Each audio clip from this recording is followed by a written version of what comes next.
একজন মুমিনের জন্য, একজন মুসলিমের জন্য যতই আধুনিক যুগে বসবাস করুক না কেন, শরিয়ার কোনো বিকল্প নিয়ে সে চিন্তা করবে অপশনই তার কাছে নাই। আল্লাহ এবং তার রাসূল যখন কোনো বিষয়ের আদেশ দেন, কোনো বিষয়ের ফয়সালা দেন, মুমিন নারী পুরুষের এই অধিকার নাই যে তারা এটা মানবে না, অন্য কোনো কিছু তারা গ্রহণ করবে, এই অপশনটাই তাদের জন্য আল্লাহ তাআলা রাখেন নাই। শরিয়া আইন বলতে আমরা মূলত বুঝাই যে আইনের ভিত্তিটা হবে কোরআন এবং হাদিস, কোরআন এবং হাদিস থেকে উৎসারিত, অথবা কোরআন হাদিসের মূলনীতি থেকে উৎসারিত, অথবা কোরআন এবং হাদিসের মূলনীতির বাইরে এগুলো যাবে না, শরিয়ার সাথে সাংঘর্ষিক হবে না। শরিয়া আইনের কথা আসলে আমাদের সেকুলাররা সরাসরি চলে যায় শুধুমাত্র ফৌজদারি অংশের মধ্যে, এবং ফৌজদারি অংশের সবটুকুতেও যায় না, শুধুমাত্র হুদুদ কেসাসের খুব সীমিত হাতে গোনা 2-4টা পয়েন্টের মধ্যে তারা চলে যায়। আবার সেই পয়েন্টের যথাযথ উপস্থাপন তারা করে না, খণ্ডিত একটা উপস্থাপন তারা করে। হুদুদের বিধানই হচ্ছে মাত্র হাতে গোনা কয়েকটা, সেই বিধানগুলো আবার চূড়ান্ত আকারে বাস্তবায়ন হওয়ার ক্ষেত্রে শরীয়ত এতগুলো ধাপ দিয়েছে, এতগুলো শর্ত শারায়েত দিয়েছে, সেই শর্ত শারায়েতগুলো পাড়ি দিয়ে একটা ব্যক্তির জন্য এই হদটাকে কায়েম করা, তাকে রজম করে হত্যা করা, এটা আসলে অনেক অসম্ভব পর্যায়ের একটা ব্যাপার।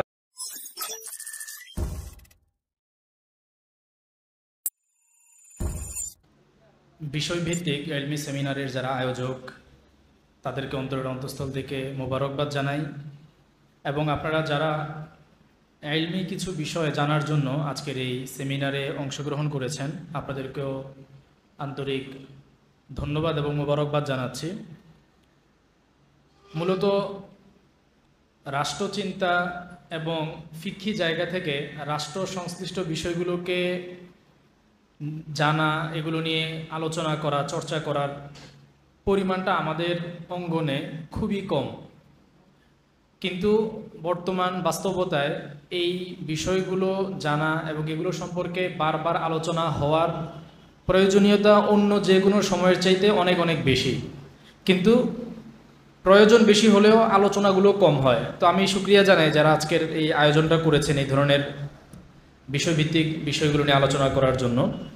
তো আমার নির্ধারিত বিষয়টা ছিল শরিয়া আইন আধুনিক যুগের প্রাসঙ্গিকতা, যৌক্তিকতা এবং যথার্থতা। আমি শিরোনামটা আরেকবার বলছি, শিরোনামটা একটু খেয়াল করবেন। শরিয়া আইন আধুনিক যুগে এর প্রাসঙ্গিকতা, যৌক্তিকতা এবং যথার্থতা।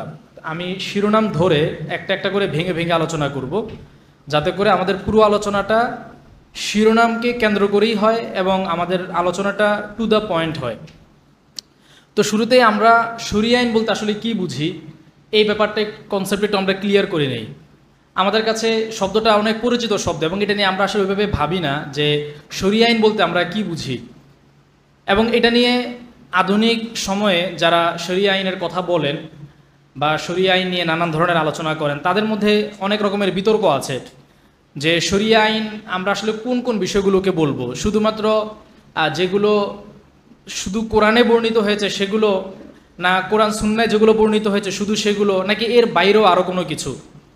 ধরেন আজকে আমি একটা উদাহরণ দিলে আপনাদের কাছে আরেকটু পরিষ্কার হবে। মনে করেন আফগানিস্তানে এখন শরিয়া শাসন আছে, শরিয়া আইন সেখানে কার্যকর।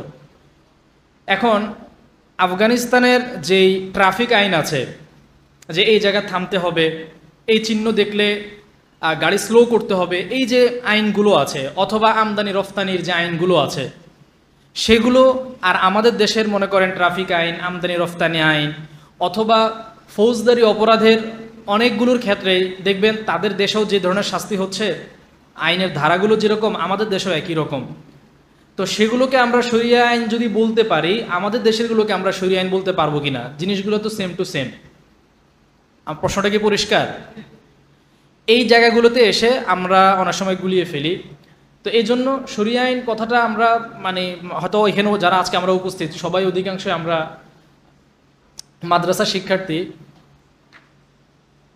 তো মাদ্রাসা শিক্ষার্থী হিসেবে শরিয়া আইন কথাটা আমাদের কাছে অনেক সরল এবং সহজ একটা শব্দ মনে হয়, কিন্তু এটার ব্যাখ্যার জায়গা থেকে কিন্তু এই ধরনের কিছু বিতর্কের অবকাশ আছে। এই জন্য আমার কাছে মনে হয়েছে যে শুরুতে আমরা যদি এই ব্যাপারটা একটু ক্লিয়ার হয়ে নেই, তাহলে আমাদের পরের আলোচনাটা বুঝতে পারাটা সহজ হবে।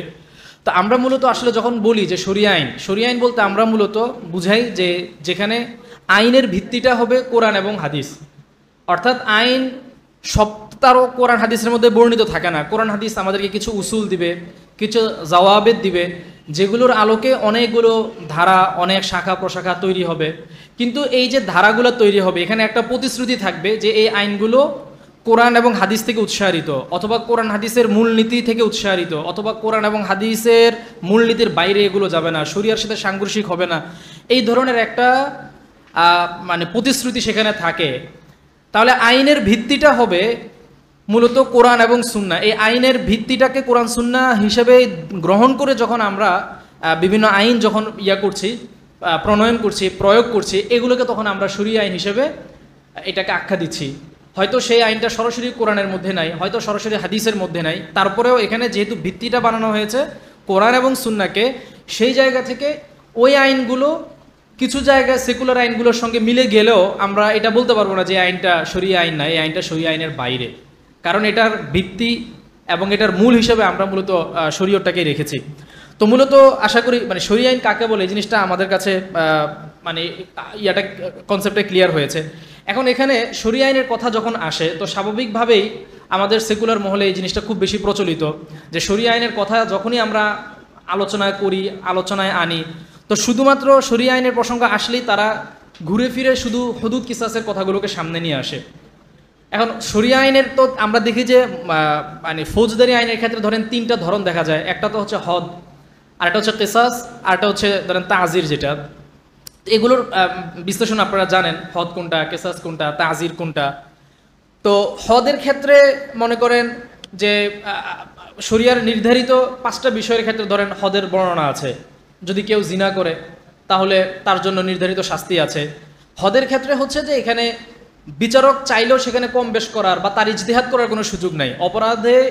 অপরাধী ব্যক্তির অপরাধ প্রমাণিত হওয়ার সঙ্গে সঙ্গে সেটা প্রযোজ্য হবে, শাস্তি যেটা এটা সেখানে প্রয়োগ করতেই হবে।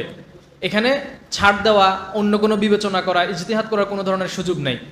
তাহলে হুদুদের ক্ষেত্রে আমরা দেখি যে 5 রকমের বিধান আছে। ধরেন জিনা যদি করে তাহলে বিবাহিত যদি হয় তার জন্য রজম, আর বিবাহিত যদি না হয় তাহলে তার জন্য দুররা যেটা সেটা আছে।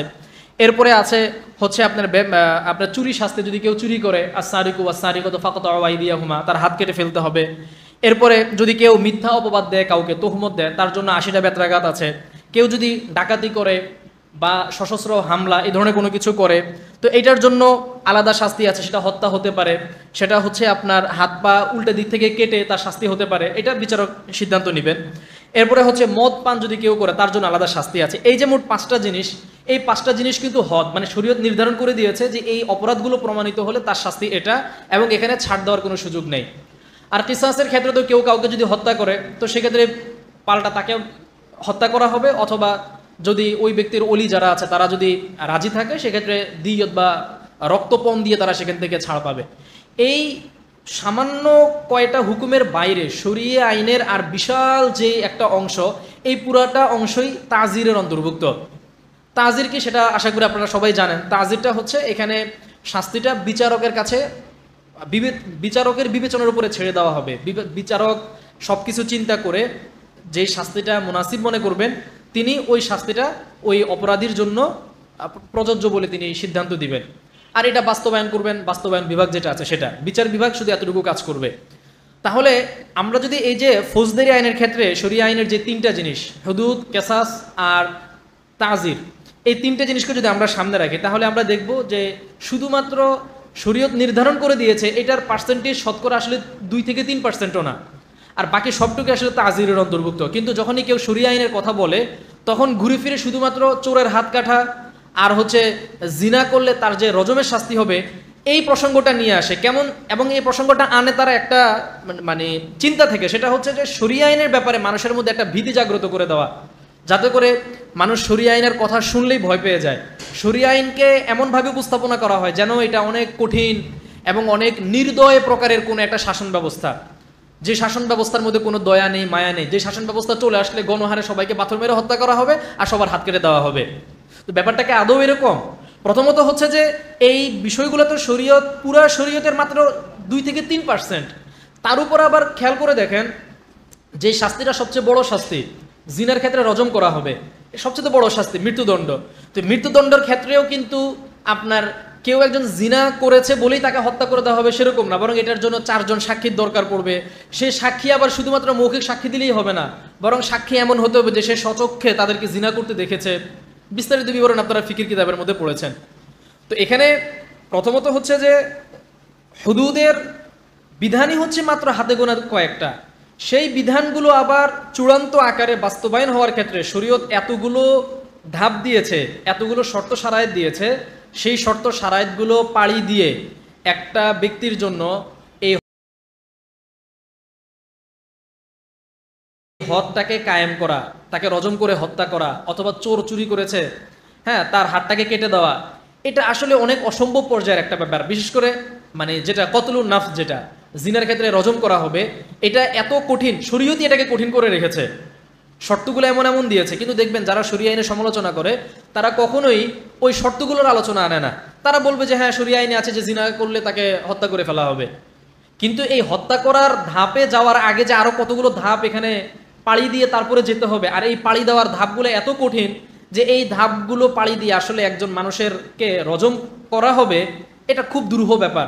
আপনি ইসলামের ইতিহাস খুঁজে দেখেন, 1450 বছরের আপনি ইতিহাস খুঁজে দেখেন, আপনি এমন একটা দুইটা দৃষ্টান্ত পাবেন না, হয়তো পেলে একটা দুইটা পেতে পারেন, যেখানে হচ্ছে কাউকে রজম করা হয়েছে। খোদ রসুল সাল্লাল্লাহু আলাইহি ওয়াসাল্লামের জীবদ্দশায় আমরা রজমের যে দুই একটা ঘটনা পাই, সেখানেও কিন্তু ভিকটিম যে ছিল সে নিজে এসে স্বীকারোক্তি দিচ্ছে যে ইয়া রাসূলুল্লাহ, আমি তো না বুঝে বা শয়তানের প্ররোচনায় পড়ে আমি জিনা করেছি, সুতরাং আপনি আমার উপর জিনার যে শাস্তি সেটা আপনি আমার উপরে প্রয়োগ করুন।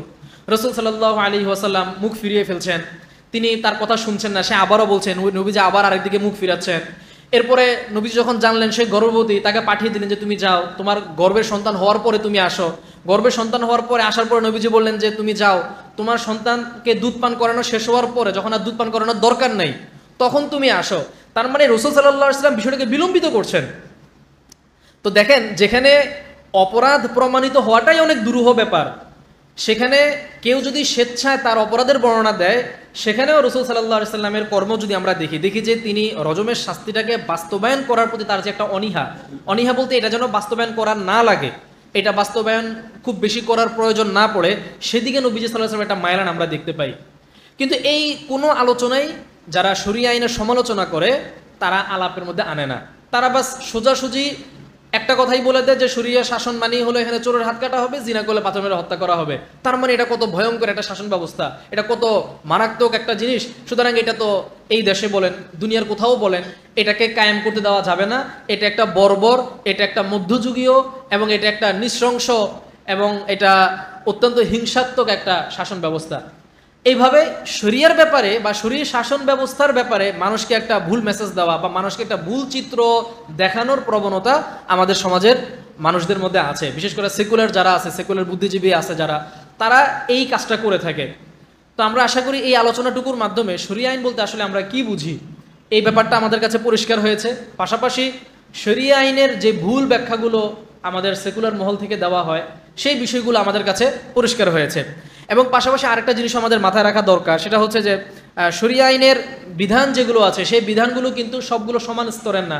আপনারা উসুলে ফিকহের মধ্যে পড়েছেন যে শরিয়াতের কিছু বিধান যেটা কাতিউ সুবুত, কাতিউ দালালা, হ্যাঁ, আবার কিছু আছে যেটা জন্নিয়ু সুবুত, জন্নিয়ু দালালা। তো এই যে শরিয়তের যে সুবুত বা তার প্রামাণিকতার দিক থেকে সেই বিধানেরও কিন্তু তারতম্য ঘটে। তো সুতরাং সবগুলো আইনের যেই স্তরগুলোও কিন্তু সমান না। আমি এতক্ষণ ধরে যে আলোচনা করছিলাম সেটা ছিল শুধুমাত্র আপনার ফৌজদারি আইন যেটা আছে সেই ফৌজদারি আইনের কথা আমি আলোচনা করছি। ফৌজদারি আইনের বাইরেও তো শরিয়া আইনের আরও অনেকগুলো বিষয় আছে। মনে করেন জাকাতের ব্যাপার আছে, ইসলামের অর্থনৈতিক যে নির্দেশনা আছে সে আলোচনার বিধানগুলো শরীর শাসন আমাদেরকে দিয়েছে। লেনদেনটা কিভাবে করতে হবে, আমার ব্যবসা কি মুদারাবার চুক্তিতে হবে, মুদারাবা চুক্তিতে হলে সেটা কোন কোন পদ্ধতিতে হবে, কোন কোন শর্ত লঙ্ঘন হলে সেটার মুদারাবা থাকবে না। হ্যাঁ, এই যে আমাদেরকে ব্যবসার ধরনগুলো, মুশারাকাত, মুদারাবাত, মুরাবাহা, এগুলো কিন্তু আমাদেরকে বলেছেন, এগুলো কোনোটা ফৌজদারি আইনের অন্তর্ভুক্ত না। তো আমি বলতে চাচ্ছি যে শরিয়া আইনটা তো অনেক ব্যাপক, তো এখানে ফৌজদারি ব্যাপার থাকবে, ফৌজদারির বাইরে থাকবে। কিন্তু শরিয়া আইনের কথা আসলে আমরা আমাদের সেকুলাররা সরাসরি চলে যায় শুধুমাত্র ফৌজদারি অংশের মধ্যে, এবং ফৌজদারি অংশের সবটুকুতেও যায় না, শুধুমাত্র হুদুদ কেসাসের খুব সীমিত হাতে গোনা 2-4টা পয়েন্টের মধ্যে তারা চলে যায়। আবার সেই পয়েন্টের যথাযথ উপস্থাপন তারা করে না, সে তার খণ্ডিত একটা উপস্থাপন তারা করে। এইভাবে শরিয়া আইনকে একরকমের অচ্যুত এবং একরকমের বিকৃতভাবে আমাদের সমাজে এটাকে উপস্থাপনা করা হচ্ছে। তো সুতরাং আমরা আশা করি এই বিষয়টা থেকে শরিয়া আইনের ব্যাপারে আমাদের একটা মানে প্রাইমারি একটা ধারণা আমরা লাভ করেছি। এখন আসি আমরা যে শরিয়া আইনের আধুনিক যুগে এর প্রাসঙ্গিকতা কি। তো আধুনিক যুগে এটার প্রাসঙ্গিকতা আলোচনা করতে গেলে আমরা প্রথমে দেখি আমরা আসলে আধুনিক যুগ বলতে আমরা কি বুঝবো। কারণ মানে কথাটা যখন হচ্ছে যে আধুনিক যুগে প্রাসঙ্গিকতা, তার মানে হচ্ছে যে অতীত যুগে এটা প্রাসঙ্গিক ছিল, এটা নিয়ে আমাদের কোনো বিতর্ক নাই। এখন আধুনিক যুগে এটা প্রাসঙ্গিক কি না এটা নিয়ে হচ্ছে আমাদের কথা। কারণ শরীয়ত যতদিন এই জমিনের মধ্যে কায়েম ছিল, শরীয়তের প্রাসঙ্গিকতা যৌক্তিকতা নিয়ে আলাদা করে আলাপ তোলার কোনো প্রয়োজনই পড়ে নাই। এটা আমাদের দুর্ভাগ্য যে আমরা এখন এমন একটা মানে উপনিবেশ উত্তর জামানায় বসবাস করছি, যে টাইমটাতে এখন আমাদেরকে শরিয়া এটা কেন প্রাসঙ্গিক আমাদের জন্য, অথচ শরিয়া ছাড়া আমাদের দ্বিতীয় কোনো অপশনই ছিল না। মানে আমাদের জন্য কি শরিয়া ছাড়া দ্বিতীয় কোনো অপশন আছে? দ্বিতীয় কোনো অপশন তো আমাদের নাই। অথচ আমাদেরকে এখন এই আলোচনা করতে হচ্ছে যে শরীয়ত আমাদের জন্য কেন মানে শরীয়ত আমাদের জন্য কেন প্রাসঙ্গিক, কেন আমাদের জন্য এটাই একমাত্র যথার্থ সমাধান, সে আলোচনা আমাদেরকে করতে হচ্ছে। তো মূলত আপনি দেখবেন যে ইসলামের শাসন যতদিন ছিল, খিলাফতের বিলুপ্ত হওয়ার আগ পর্যন্ত, খেলাফত বিলুপ্ত হয়েছে মনে করেন 1923 সালে, 23 বা 24, তো এই 23-24 সালের আগ পর্যন্ত এই ধরনের আলাপ করার প্রয়োজনই পড়ে নাই যে শরীয়ত এটা প্রাসঙ্গিক কিনা। আলোচনাটা আমাদের করার দরকার পড়ছে যখন খেলাফত ব্যবস্থা বিলুপ্ত হয়ে গেল এবং উপনিবেশ শাসনকাল এবং তার পরবর্তী কালে এসে যখন আপনার মানবরচিত আইন বা পশ্চিমা আইন দ্বারা আমাদের দেশগুলোর আইন এটা রচিত হলো এবং সেই আইন অনুপাতে দেশের শাসন ব্যবস্থা চালু হয়ে গেল, তখন এসে আমাদেরকে এই আলাপটা করতে হচ্ছে যে আসলে আধুনিক যুগে এটা প্রাসঙ্গিক কিনা। তো এখন এই জন্য আমরা আসলে প্রথমে আলোচনাটা আমাদের ঠিক করা দরকার যে আমরা আধুনিক যুগ বলতে আসলে কি বুঝবো, বা আধুনিক যুগের সীমানাটা আমরা কতটুকু জায়গা থেকে নির্ধারণ করব। যদি এই আলাপ হয় যে আধুনিক যুগ বলতে সেটা ধরেন 1923 সালের পরের সময়, যে কোনো একটা সময়, তাহলে আলাপটা ঠিক আছে যে হ্যাঁ ঠিক আছে, এখন যেহেতু আপনার 1923 সালের পরে আধুনিক যুগ শুরু, আর এই যুগে তো আমরা শরীয়ত শাসন দেখি নেই কোথাও, ফলে এটার যৌক্তিকতা প্রাসঙ্গিকতার আলাদা আলাপ করা দরকার আমাদের আছে। কিন্তু আধুনিক যুগের সীমা যদি আমরা আরও আগ থেকে ধরি তাহলে তো আসলে এই আলাপটা আনার দরকারই পড়ে না। এই জন্য আধুনিক যুগ আমরা কোন জায়গা থেকে ধরবো, বা যারা বিজ্ঞজন আছেন এই ব্যাপারে, ইতিহাসবিদ যারা আছেন, তারা আসলে আধুনিক যুগ বলতে কোনটাকে তারা ধরেন এটা আমরা একটু যদি জানি। কারণ আধুনিক যুগের সীমাটা আমরা কখন থেকে ধরবো এটা নিয়েও আবার নানান রকমের ইতিহাসবিদদের মধ্যে কথা আছে, তাদের মধ্যে নানান ধরনের মত পার্থক্য আছে। কেউ কেউ বলেন যে বাইজেন্টাইন সাম্রাজ্যের যে পতন হয় এবং উসমানীদের উত্থান যখন থেকে ঘটে, এটা থেকে হচ্ছে মূলত আধুনিক যুগের সূচনা। এটা যদি আমরা ধরি তার মানে আসলে আধুনিক যুগ বলতে প্রায় 400 বছর। এটা ব্যাখ্যাটা আমাদের না, ইউরোপিয়ানদেরই ব্যাখ্যা। কারণ ইউরোপিয়ানরাই মডার্ন এইজ বলতে একটা পক্ষ বলে যে উসমানীয়রা যখন থেকে তারা তুরস্ক যখন তারা জয় করলো তখনের এই টাইমটার পরবর্তী সময় থেকে আসলে আধুনিক যুগ শুরু। তো আধুনিক যুগ যদি ওই টাইমের পর থেকেই শুরু হয় তাহলে তো উসমানীদের পুরো 3 থেকে 400 বছরের সময়কাল তো তারা শরিয়ার আইন দিয়েই তারা শাসন করেছে। তো সুতরাং শরিয়া আইন যে আধুনিক যুগে প্রাসঙ্গিক, যথার্থ এবং এটার যৌক্তিকতা আছে, এটা তো আমরা এই দীর্ঘ সময় দিয়ে বুঝতে পারি। অথবা যদি আমরা তাদের অন্য কারো মতামত হচ্ছে যে আপনার 1492 খ্রিস্টাব্দে যখন কলম্বাস আমেরিকা আবিষ্কার করে তারপর থেকে আধুনিক যুগ শুরু, এটাও যদি আমরা ধরি তাও তো আধুনিক যুগে শরিয়া ছিল। আবার অনেকে বলেন যে 1600 শতাব্দীর যেই রেনেসা, ফরাসি বিপ্লবের পরে ইউরোপে যে রেনেসা শুরু হয়, অথবা কেউ কেউ বলেন যে 1800 শতাব্দীর পর থেকে ইউরোপে যখন কলকারখানা আবিষ্কার হয় এবং তাদের দেশে ব্যাপক আকারে শিল্প বিপ্লব শুরু হয়, এরপরে সময়টুকু হচ্ছে আপনার আধুনিক সময়, যখন প্রযুক্তিগত উন্নতি শুরু হয়, মানুষ যন্ত্র আবিষ্কার করা শুরু করে, তারপরে হচ্ছে চাকা আবিষ্কার হয়, ইঞ্জিন আবিষ্কার হয়, ইলেকট্রিসিটি আবিষ্কার হয়, বিদ্যুৎ আবিষ্কারের মাধ্যমে কলকারখানা স্থাপিত হয়। এই সময়ের পর থেকেও যদি আমরা ধরি, সোজা কথা উসমানী খেলাফতের পতনের আগের যেই টাইমটাই আপনি ধরেন না কেন, সেখানে আমরা বলবো যে আধুনিক যুগে শরীয়ত ছিল, শরিয়া আইন সেখানে আমরা দেখেছি এবং শরিয়া আইন যে প্রাসঙ্গিক সেটা আমরা দেখেছি। বাকি যদি কথা হয় যে বিগত 100 বছরের কথা যদি আমরা ধরি, কারণ বিগত 100 বছর শরিয়া মানে পুরো বিশ্ব যত আধুনিক হয়েছে, বিগত দিনগুলোর সবগুলো মিলিয়েও হচ্ছে এত বেশি এত দ্রুত সময় শরীয় মানে পুরো বিশ্ব আধুনিক হয় নাই। তো সেই হিসেবে আমরা আধুনিক যুগ বলতে যদি এখনকার সময়ের যেই প্রযুক্তিগত উৎকর্ষ যুগ যদি আমরা বলি যে আধুনিক যুগে শরীয়তের প্রাসঙ্গিকতা কি, এটার আলাপটা আমরা দুইভাবে করতে পারি। প্রথমত হচ্ছে যদি আমরা নিজেদেরকে একজন মুসলিম হিসেবে যদি আমরা এই আলাপটা নিয়ে আসি, তাহলে মুসলিম হিসেবে তো আমাদের জন্য শরীয়ত আগের যুগেও যেরকম প্রাসঙ্গিক ছিল, এই যুগও আমাদের জন্য শরিয়া প্রাসঙ্গিক। কারণ শরিয়ার ক্ষেত্রে আমাদেরকে আল্লাহ তাআলা কোনো অপশন দেন নাই। কোরআনে আল্লাহ তাআলা কি বলছেন, ওয়া মান ইয়াবতাগি গায়রাল ইসলামি দীনান ফালান ইয়াকবালা মিনহু ওয়া হুয়া ফিল আখিরাতি মিনাল খাসিরিন। তার মানে শরীয়ত এটা যেহেতু চূড়ান্ত, আল ইয়াউমা আকমালতু লাকুম দীনাকুম ওয়া আতমামতু আলাইকুম নি'মাতি ওয়া রাদিতু লাকুমুল ইসলাম দীনা।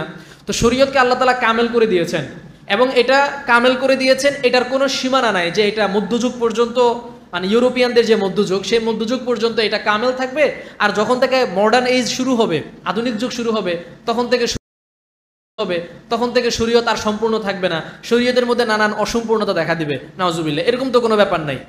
শরীয়ত সর্বযুগে সর্বকালেই হচ্ছে আল্লাহ তাআলার কাছে মনোনীত ধর্ম, এবং সর্বযুগে সর্বকালেই হচ্ছে এটা একটা কমপ্লিটেড একটা জীবন ব্যবস্থা। তো সুতরাং একজন মুমিনের জন্য, একজন মুসলিমের জন্য এই ধরনের কোনো অপশন নাই যে সে যতই আধুনিক যুগে বসবাস করুক না কেন শরিয়ার কোনো বিকল্প নিয়ে সে চিন্তা করবে বা শরিয়ার কোনো বিকল্প নিয়ে সে ভাববে, অপশনই তার কাছে নাই। কোরআনে আল্লাহ তাআলা বলছে না যে ওয়ামা কানা লিল মুমিনিন ওয়ালা মুমিনাতিন ইযা কাদাল্লাহু ওয়া রাসূলুহু আমরান আইয়াকুনা লাহুমুল খিয়ারাতু মিন আমরিহিম। আল্লাহ এবং তার রসুল যখন কোনো বিষয়ের আদেশ দেন, কোনো বিষয়ের ফয়সালা দেন, তো মুমিন নারী পুরুষের এই অধিকার নাই, এই খেয়ার নাই যে তারা এটা মানবে না, অন্য কোনো কিছু তারা গ্রহণ করবে, এই অপশনটাই তাদের জন্য আল্লাহ তাআলা রাখেন নাই। আইয়াকুনা লাহুমুল খিয়ারাতু মিন আমরিহিম, খেয়ার তাদের জন্য নাই, অপশন তাদের জন্য নাই, মানে একটাই অপশন। তার মানে আমাদের আসলে আধুনিক যুগে এসেও আমরা শরিয়ার কাছে ফিরে যেতে, শরিয়া আইনের কাছে মাথা নত করতে এবং শরিয়া আইনের কাছে আত্মসমর্পণ করতে আমরা বাধ্য। ইন্নামা কানা কাউলাল মুমিনিনা ইযা দুউ ইলাল্লাহি ওয়া রাসূলিহি লিয়াহকুমা বাইনাহুম আন ইয়াকুলু সামি'না ওয়া আতা'না ওয়া উলাইকা হুমুল মুফলিহুন। এবং এটাই হচ্ছে একজন মুমিনের বৈশিষ্ট্য, যে যখন তাকে মানে যখন আল্লাহ এবং তার রাসূলের কথার দিকে যখন তাকে ডাকা হবে, লিয়াহকুমা বাইনাহুম, নিজেদের মাঝে যে কোনো বিচার ফয়সালার জন্য, শাসন কিভাবে করা হবে, বিচার ফয়সালা কিভাবে করা হবে, তখন আন ইয়াকুলু সামি'না ওয়া আতা'না, তখন তারা নির্দ্বিধায় চোখ বন্ধ করে বলবে যে আমরা শুনলাম আর মেনে নিলাম। যখনই আমরা শুনবো যেটা কোরআনে আছে আমরা মেনে নিব, যখনই শুনছি যে চুরি করলে এটা যদিও তথ্য প্রমাণের আলোকে শরিয়া আদালতে প্রমাণিত হয় তাহলে চোরের হাত কেটে দেওয়া হবে, আমরা সামি'না ওয়া আতা'না। এটাই হচ্ছে মুমিনের বৈশিষ্ট্য।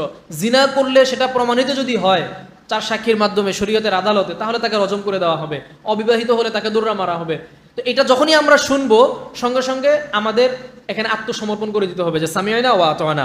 তো সুতরাং আধুনিক যুগে শরিয়া আইনের যে প্রাসঙ্গিকতা, এটা একজন মুমিন হিসেবে কোরআনের এই আয়াতগুলো, আরও অনেক প্রাসঙ্গিক হাদিস আছে, সেদিকে আমি আর যাচ্ছি না, আলোচনা লম্বা হয়ে যাবে সেজন্য। তো আমাদের জন্য শরিয়া সর্বকালেই প্রাসঙ্গিক। আমাদের যুগ যতই আধুনিক হোক না কেন, যেহেতু শরীয়ত এটা অপরিবর্তনশীল, শরীয়ত কখনো পরিবর্তন হবে না, এটা আল্লাহ তাআলাকে এটাকে কামেল করে দিয়েছেন, সুতরাং শরীয়ত সর্বযুগের জন্যই প্রাসঙ্গিক, এটা একজন মুমিন হিসেবে। আর যদি যেই ব্যক্তি মনে করেন কোরআনের উপরে যার ঈমান নাই বা কোরআনের এই নির্দেশনাগুলো যার জন্য যথেষ্ট না, তার জন্য আমরা প্রথমত যদি আমরা আধুনিক যুগ বলতে যদি সেটা উসমানী খেলাফতের আরও আগের সময় থেকে আমরা ধরি, তাহলে উসমানী খেলাফতের টাইমটাকে আমরা দেখাইতে পারি যে উসমানী খেলাফত পুরো টাইমটা তারা শরিয়া আইনের দ্বারা শাসিত হয়েছে। তাদের শাসন ব্যবস্থার মূল ভিত্তি ছিল কোরআন এবং সুন্নাহ। এবং আমরা দেখেছি যে উসমানীরা তাদের খেলাফত আমলে তারা শুধুমাত্র আপনার মানে ইসলামী যে রাষ্ট্রগুলো আছে শুধুমাত্র এইগুলো শাসন করেছেন সেরকম না, বরং তারা দক্ষিণ ইউরোপের অনেকগুলো রাষ্ট্র তারা তাদের খিলাফতের, তাদের সাম্রাজ্যের অন্তর্গত ছিল। তারা ইউরোপের বুলগেরিয়া, হাঙ্গেরিয়া সহ মানে দক্ষিণ আমেরিকার, দক্ষিণ ইউরোপের অনেকগুলো দেশ তারা শাসন করেছে, আলবেনিয়া, এগুলো সবই তাদের শাসনাধীন সাম্রাজ্যের অন্তর্ভুক্ত ছিল। তো সুতরাং তারা তো শরিয়া আইন দিয়েই হচ্ছে এই রাষ্ট্রগুলোকে শাসন করেছে। আমরা এখনকার সময় যদি আসি তাহলে আমরা দেখি যে ইসলামী মানে দেশগুলোর, যেগুলোর মধ্যে অল্প কিছু হলেও শরিয়া আইন কার্যকর আছে, সেই সমস্ত দেশগুলোতে আপনি দেখবেন মানুষের জানমালের নিরাপত্তা এবং সামাজিক স্থিতিশীলতা এগুলো অন্যান্য অনেক দেশ থেকে অনেক অনেক বেশি নিরাপদ। আপনি সৌদি আরবের দিকে তাকিয়ে দেখেন, সৌদি আরব এখন অবস্থা খারাপ হলেও আজ থেকে আরও বেশ অনেক বছর আগে তাদের দেশে শরিয়া আইন মানার যে প্রবণতা ছিল, সেই প্রবণতার কারণে তাদের দেশে যখন দুই একজন চোর শাস্তি প্রমাণিত হওয়ার পর তার হাত কেটে ফেলা হলো, চুরি তাদের রাষ্ট্র থেকে পরিপূর্ণভাবে বন্ধ হয়ে গিয়েছে। এবং আপনারা এগুলো জানেন যে তাদের দেশে তারা স্বর্ণের দোকান, জুয়েলারির দোকান খুলেও তারা নামাজে চলে যেত। এই ধরনের গল্প শুনছেন না আপনারা, ঘটনা যে তাদের দেশে দোকানপাট খোলা রেখে মানুষ নিশ্চিন্তে নামাজে চলে যেত। তাদের এই শঙ্কা ছিল না যে কেউ কোনো চোর এসে আমার দোকান লুটপাট করবে বা কোনো চোর এসে আমার স্বর্ণ জুয়েলারির দোকানের স্বর্ণগুলো তারা লুট করে নিয়ে যাবে। আর আমাদের দেশে তো আপনি বাইতুল মোকাররম গিয়ে দেখেন, জুয়েলারি দোকানের একটা শাটার, তার উপরে আবার কেসি গেট, সেই কেসি গেটের উপরে আরেকটা কেসি গেট, তালা নিচে একটা, উপরে একটা, সাইডে একটা, ডানে একটা, বামে একটা, সেটার উপরে আবার লম্বা লম্বা দুইটা লোহা, মানে 5 থেকে 6 স্তরের নিরাপত্তা। এরপরে মাঝে মাঝে শোনা যায় যে অমুক জুয়েলারি দোকান ডাকাতি হয়েছে, লুট হয়েছে রাত্রেবেলায়, ঠিক না? তো এটা কেন হচ্ছে? কারণ আইনের প্রয়োগ নেই আমাদের দেশগুলোতে। তো আপনি যদি দেখেন আফগানিস্তানে এখন মনে করেন শরিয়া শাসন কায়েম হয়েছে, সেখানে মানুষ এখন মনে করেন মানে বিশাল বড় বড় টাকার বান্ডিল তারা বাজারের ব্যাগে করে রাস্তা দিয়ে হেঁটে নিয়ে যাচ্ছে, তার এই আশঙ্কা নাই যে আমার রাস্তার মধ্যে কেউ এসে আমাকে ছুরি চাকু ঠেকিয়ে আমার টাকাগুলো কেড়ে নিয়ে যাবে। তো যেই অল্প অল্প কিছু জায়গায় সীমিত আকারে হলেও শরীয়ত যেখানে বাস্তবায়িত আছে, আমরা দেখতে পাচ্ছি যে এটা কি পরিমাণ প্রাসঙ্গিক আমাদের এই বর্তমান সময়ে। বরং আমরা বলতে পারি যে আগের জামানাতে শরিয়া আইনের প্রাসঙ্গিকতা যতটুকু ছিল তার তুলনায় এখনকার সময়ে এসে তার প্রাসঙ্গিকতা আরও অনেক বেড়ে গেছে। কারণ অপরাধের কথা যদি আপনি চিন্তা করেন, আগের তুলনায় এখনকার সময়ে মানুষের যে অপরাধ মন, অপরাধ প্রবণতা, এটা অনেক বেশি বৃদ্ধি পেয়েছে। আগের সময়ের মতন এখন যেই পরিমাণ অপরাধ হয় সেটা কিন্তু আগে হতো না। কারণ এখন আধুনিক প্রযুক্তির কারণে মানুষের চাহিদা বেড়েছে, মানুষের মধ্যে নৈতিকতার অধপতন দেখা দিয়েছে, নৈতিক ভিত্তি মানুষের দুর্বল হয়ে যাচ্ছে। তো যার কারণে সামাজিক অপরাধ যেগুলো আছে মানুষের নৈতিকতার অধপতনের কারণে, ফলে সমাজে অপরাধ বেশি পরিমাণে সংগঠিত হচ্ছে। আর এই অপরাধগুলোকে ঠেকানোর জন্য শরীয়ী শাসনের কোনো বিকল্প নাই। আপনি চুরির ক্ষেত্রে শরীয়ী শাসনের বিধানগুলো যেখানে প্রয়োগ হয়েছে সেখানে যেই ধরনের নিরাপত্তা, যেই ধরনের সামাজিক স্থিতিশীলতা নেমে এসেছে, আপনি ইউরোপের কোনো একটা দেশের উপমা দেখান যেখানে সেই দেশের মানুষজন তাদের স্বর্ণের দোকান খুলে রেখে সে চলে যেতে পারছে, একটা দেশে তো দেখাতে পারবেন না। তার মানে আমরা এটা জোর গলায় বলতে পারি যে আধুনিক সময়ে এসে বরং শরিয়া আইনের প্রাসঙ্গিকতা আগের তুলনায় অনেক অনেক আরও বেশি প্রাসঙ্গিক হয়েছে এটা। এরপরে যদি আমরা যথার্থতার আলোচনায় যাই যে শরিয়া বিধান যেটা, এটা বর্তমান সময়ে যথার্থ কিনা, তাহলে দেখেন বর্তমানে শরিয়া আইন এটা মানবরচিত আইন, যেটা আমাদের দেশে যে আইনগুলো দ্বারা শাসন করা হয়, এই আইনগুলো মানবরচিত বলছি আমরা কেন? কারণ এই আইনগুলো মূলত ব্রিটিশরা তাদের দীর্ঘ শাসনকালে যে আইন রেখে দিয়েছিল সেই আইনগুলোকে কিছুটা মডিফাই করে এই আইনগুলোকে বানানো হয়েছে। এই আইনগুলো সবগুলোরই ভিত্তি হচ্ছে কি, আপনার পশ্চিমাদের ইউরোপ আমেরিকানদের যে আইনগুলো আছে সেগুলো থেকে নিয়েই কপি পেস্ট করে এবং এগুলোর সঙ্গে আরেকটু ঘষামাজা করে তারপর আমাদের দেশের যে আইনগুলো আছে এই আইনগুলো বানানো হয়েছে। আর ইউরোপিয়ান এই আইনগুলোর ভিত্তি হচ্ছে মূলত রোমান আইন। তাহলে দেখেন এই যে মানবরচিত যে আইনগুলো আছে এই আইনগুলোর তুলনায় আমাদের শরীয়তের যে আইনগুলো আছে এই আইনগুলোর যথার্থতা অনেক বেশি। বেশি কি কারণে? অনেকগুলো কারণে। প্রথমত হচ্ছে যে প্রচলিত আইন যেটা বা মানবরচিত আইন যেটা, এই মানবরচিত আইনগুলো যেহেতু মানুষের মাথা থেকে এসেছে, এগুলো মানুষ রচনা করেছে, আর আমরা জানি যে মানুষের চিন্তা, বুদ্ধি, বিবেক, বিবেচনা এগুলো হচ্ছে সীমাবদ্ধ। মানুষের তো ভূত ভবিষ্যতের জ্ঞান নাই, গায়েবের জ্ঞান নাই, ভবিষ্যতে কি হবে এটা সে জানে না। তো মানুষের যে জ্ঞানের সীমাবদ্ধতার কারণে মানুষের মস্তিষ্ক প্রসূত যে আইন সেটার মধ্যে এমন নানান ধরনের সীমাবদ্ধতা থেকে যায়। কারণ আপনার আসল থেকে যেই ফরা বের হবে, আসলের মধ্যে কোনো দোষ থাকলে ফরার মধ্যেও কিন্তু অটোমেটিকলি সেই দোষটা চলেই আসবে। এখন এই আইনগুলো এসেছে মানব মস্তিষ্ক থেকে, তার মূল উৎস মাম্বা হচ্ছে মানুষের জেহেন, এটা তো সীমাবদ্ধ। ফলে এই জেহেন থেকে উৎসারিত যেই আইনগুলো এগুলোর মধ্যেও নানান ধরনের সীমাবদ্ধতা থেকে যাচ্ছে। পক্ষান্তরে আপনি যদি শরিয়া আইনের দিকে যদি তাকান, এই শরিয়া আইনের মূল ভিত্তি হচ্ছে কোরআন এবং হাদিস। আর হাদিস মূলত কোরআনেরই ভাষ্য, হাদিসটাও একরকমের ওহী, একটা মাতলু আর একটা গায়রে মাতলু। তাহলে মূলত শরিয়া আইনের ভিত্তিটা দাঁড়াচ্ছে ওহী। কারণ শরিয়া আইনকে যদি আমরা কোরআন আর সুন্নাহ বলি তো কোরআনটা তো ওহী মাতলু আর হাদিসটা গায়রে মাতলু এবং সেটা ওহীরই ব্যাখ্যা, মূল ওহী যেটা তারই ব্যাখ্যা। ওয়ামা ইয়ান্তিকু আনিল হাওয়া ইন হুয়া ইল্লা ওয়াহয়ু ইউহা। তো সেই জায়গা থেকে শরিয়া আইনের মূল ভিত্তি যেহেতু হচ্ছে মহান আল্লাহ রাব্বুল আলামিনের যেই জ্ঞান সেটা, এবং আল্লাহ রাব্বুল আলামিনের প্রেরিত যেই কিতাব কোরআন, সেই কোরআন, ফলে এই জায়গার মধ্যে মানব মস্তিষ্ক সীমাবদ্ধতার কোনো ব্যাপার ইসলামী শরিয়া আইনের মধ্যে নাই। এটা গেল এই জায়গা থেকে আমরা বলতে পারি যে মানব রচিত আইনের থেকে ইসলামী শরিয়া আইন অনেক বেশি যথার্থ। এরপরে দেখেন মানব রচিত আইন বারবার কিন্তু পরিবর্তনশীল, এটাকে বারবার পরিবর্তন করা যায়। আমাদের বাংলাদেশের যে সংবিধান, এই সংবিধান রচিত হওয়ার পর থেকে এখনো পর্যন্ত এটাকে বারবার সংশোধন করা হয়েছে। সম্ভবত 17 বার না যেন 16-17 বারের মতন সংবিধানকে সংশোধন করা হয়েছে। এক একজন সরকার আসে, তার যদি মনে হয় যে না এটা আমার মনোভূত হচ্ছে না, বা এই সংবিধানের যেই ধারা সেই ধারা অনুপাতে আমার কোনো কার্যসিদ্ধি হবে না, তখন সে ছলে বলে কৌশলে সংবিধানটাকে একটা সংশোধনী এনে এটা বিভিন্ন ধারা পরিবর্তন করে তার যেটা লক্ষ্য হাসিল করা দরকার সেই লক্ষ্যটাকে হাসিল করে নিচ্ছে। কিন্তু আপনার কি মনে হয় শরিয়া আইনে কি এই ধরনের সুযোগ আছে? কেউ যদি চায় যে না আমার ছেলে যেহেতু চুরি করেছে বা আমার দলের লোক চুরি করেছে, আমরা এখন আইনটাকে একটু চেঞ্জ করে দেই, যাতে করে আমার দলের বা আমার অমুক নেতার হাত কাটা না যায়। এটার কি সম্ভব? এটা তো সম্ভব না। শরিয়া আইনের ক্ষেত্রে আপনি হুকুমকে এভাবে নিজের মতন মন মতন করে রদ বদল করবেন, এটা সম্ভব না কখনোই। তো এটা হচ্ছে শরিয়া আইনের স্থিতিশীলতা হচ্ছে বেশি। এরপরে আপনি দেখেন আপনার মানব রচিত আইনের ক্ষেত্রে আমরা যদি দেখি যে এই আইন দ্বারা যেই বিচার আদালত স্থাপিত হয়, এই বিচার আদালতের ক্ষেত্রে যে কোনো একটা অপরাধ প্রমাণিত হতে গেলে সেখানে বিভিন্ন সাক্ষীর দরকার পড়ে। আপনারা জানেন যে আমাদের দেশে আদালতগুলোতে সাক্ষী ভাড়ায় পাওয়া যায়, এটা আপনারা জানেন কিনা? সাক্ষী ভাড়াতে পাওয়া যায়। অনেক লোকের কাজই হচ্ছে এটা, সে আদালত পাড়ায় ঘুরঘুর করতে থাকে। কেন? সাক্ষী হওয়ার জন্য, যে আপনি তাকে কিছু পয়সা দিবেন, সে আপনার পক্ষে একটা সাক্ষী দিয়ে আসবে আদালতে। অনেকটা ওই যে মানে বিভিন্ন জায়গা থাকে না যে আপনি শ্রমিকরা ওখানে মাটি কাটার টুকরি নিয়ে কোদাল নিয়ে বসে থাকে, যে কার কাজ করার দরকার হয় সে তাকে ওখান থেকে ধরে ভাড়া নিয়ে যায়, যে ভাই তুমি আমার কাজটা করে দাও। তা আদালত পাড়ায় এরকম অনেক লোক ঘুরঘুর করতে থাকে। কেন? সাক্ষী দেওয়ার জন্য, যে আমি সাক্ষী দেওয়ার জন্য প্রস্তুত, আপনি আমাকে কিছু টাকা দিবেন, আমি আপনার মামলার পক্ষে, আপনার পক্ষে যেভাবে আপনি আমাকে তোতা পাখির মতন শিখিয়ে দিবেন, আমি সেই কথাগুলো আপনার কাছে সাক্ষী দিয়ে আসবো। এই যে দেখেন, কিন্তু দেখেন ইসলামী আইনের ক্ষেত্রে বিচারিক ব্যবস্থার মধ্যে আপনারা আদালত জানেন যে সাক্ষীর ক্ষেত্রে আদালতটা জরুরি।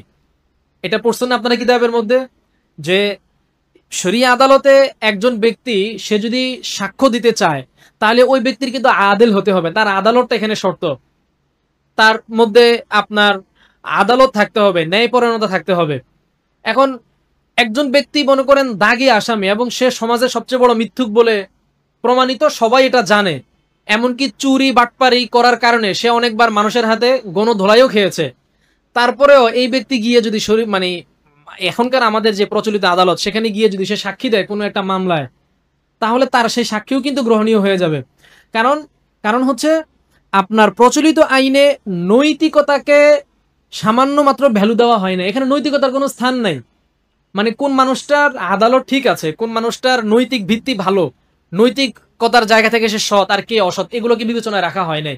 শরিয়াত আদালতের মধ্যে কিন্তু এই ব্যাপারগুলোকে বিবেচনায় রাখা হয়েছে। ফলে বিচার কাঠামোর জায়গা থেকে শরিয়া আইনের কাঠামোতে যে বিচার প্রক্রিয়াটা হবে, এটা যতটুকু আপনার অথেন্টিক হবে, এটা যতটুকু বিশুদ্ধতা রক্ষা করে এটাকে বজায় রাখা সম্ভব হবে, প্রচলিত ব্যবস্থার মধ্যে সেটা সম্ভব হচ্ছে না।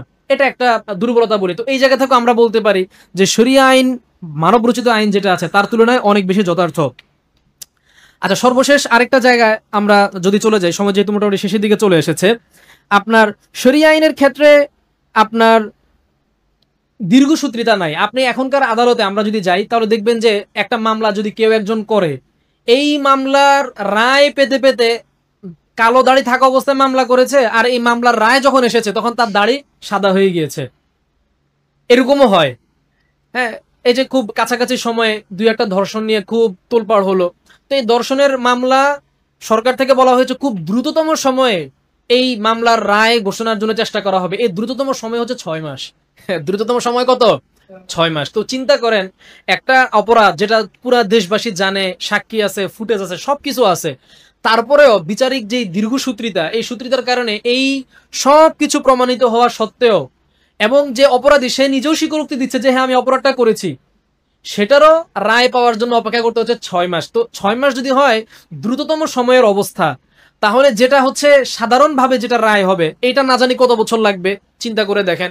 তো এই যে দীর্ঘসূত্রিতা, শরিয়া আদালতের মধ্যে কিন্তু এই ধরনের দীর্ঘসূত্রিতা নাই, ওইটা আরো অনেক দ্রুততম সময়ে মামলাগুলো রায় হয়। তো এইভাবে আসলে বলতে গেলে তো অনেকগুলো পয়েন্টই বলা যাবে, সময় যেহেতু স্বল্প আমি খুব অল্প কয়েকটা পয়েন্টের কথা বললাম। তো সামগ্রিকভাবে সবগুলো আলোচনাকে সামনে রেখে আমরা বলতে পারি যে আধুনিক সময়ে এসে শরিয়া আইন যেটা, এই শরিয়া আইন অবশ্যই প্রাসঙ্গিক। শরিয়া আইনের যৌক্তিকতা মানবরচিত আইনের যৌক্তিকতার চেয়ে অনেক অনেক বেশি, নানান ধরনের যুক্তির জায়গা থেকে এবং বাস্তবতার আলোকেও, যেটার অনেকগুলো উদাহরণ আমাদের সামনে আছে। তো আল্লাহ পাক রব্বুল আলামিন আমাদেরকে শরিয়া আইনের আলোচনাগুলো বেশি বেশি করার তৌফিক দান করুন। এবং বিশেষ করে আমরা যারা মাদ্রাসায় পড়ছি, আলেম ওলামা হচ্ছে, আমাদের একটা অন্যতম দায়িত্ব হচ্ছে সাধারণ মানুষদেরকে শরিয়া আইনের যেই জরুরত, এটা যে আমাদের জন্য আবশ্যক, এটা যে আমাদের জন্য একটা অপশন না, এটা ছাড়া আমাদের বিকল্প কোনো অপশন নাই, এবং আমরা যে শরিয়া আইনকে পরিহার করে মানবরচিত আইনের দ্বারা আমাদের বিচার ব্যবস্থা সবকিছু পরিচালিত হচ্ছে, এবং এটার জন্য যে আমরা মানে গুনাহগার হয়ে যাচ্ছি, এই জিনিসগুলো মানুষের মধ্যে সচেতনতা তৈরি করা। সাধারণ মানুষ কিন্তু এই ব্যাপারে জ্ঞান রাখে না। তো আমরা যত বেশি মিম্বরে মেহরাবে আলোচনা করব, মানুষের মধ্যে তত বেশি সতর্কতা তৈরি হবে। তো এটা আমাদের নৈতিক দায়িত্বের মধ্যেও পড়ে, ইলমি আমানতের মধ্যেও পড়ে। আল্লাহ পাক রব্বুল আলামিন আমাদেরকে এই আমানতগুলো আদায় করার তৌফিক দান করুন, আমিন। আসসালামু আলাইকুম ওয়া রাহমাতুল্লাহি ওয়া বারাকাতুহু।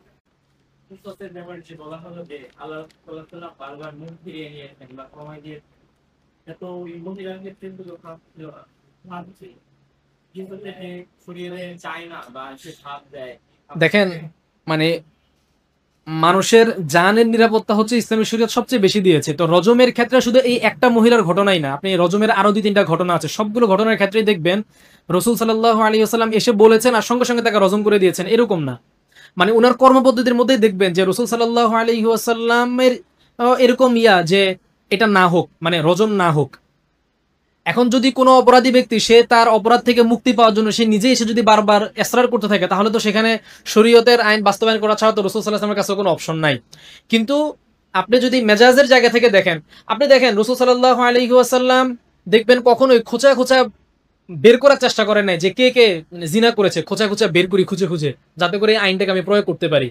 এই ধরনের কোনো প্রবণতা আপনি দেখবেন না, এরকম কোনো ঘটনা নাই।